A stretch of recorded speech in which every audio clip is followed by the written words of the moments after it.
আমি আজকে নিজের প্রতি নিজে অনেক প্রাউড ফিল করতেছি যে আমার মতো মানুষের ভিডিও আমাদের দেশের জনপ্রিয় একজন নেতা জনাব তারেক রহমান স্যার উনি আমার ভিডিও দেখে এই মানুষগুলোকে এই এতিম বাচ্চাদের কাছে পাঠাইছে।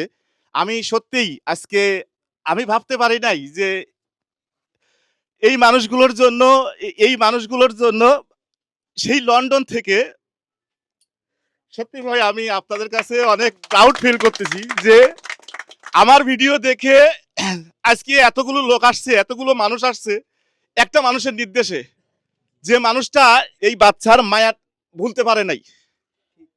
অসংখ্য ধন্যবাদ স্যার, আপনাকে অসংখ্য ধন্যবাদ।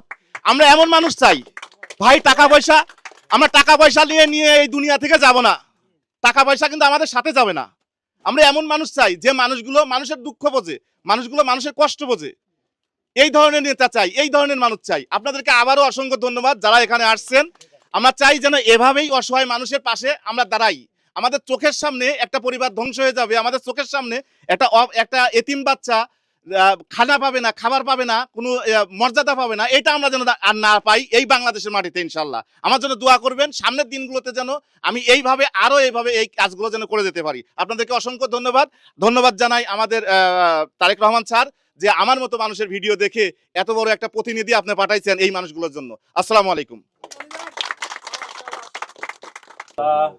আমাদের এলাকার এক জোড়া এতিম বাচ্চাদের জন্য যে আমার শফিক ভাই ব্লগ পরিচালনা করেছিলেন, তারই ধারাবাহিকতায় আজকে আমরা গর্বিত এলাকাবাসী। আমরা এতই আজকে এর চেয়ে বেশি পাওয়া আর কিছু হতে পারে না যে বাংলাদেশের বিএনপির চেয়ারপারসনের একমাত্র জীবিত ছেলে তারেক রহমান, তিনি এই বিষয়টাকে মনে প্রাণে আপন মনে করে নিয়ে তার প্রতিনিধিদের দ্বারা এখানে পাঠিয়েছেন।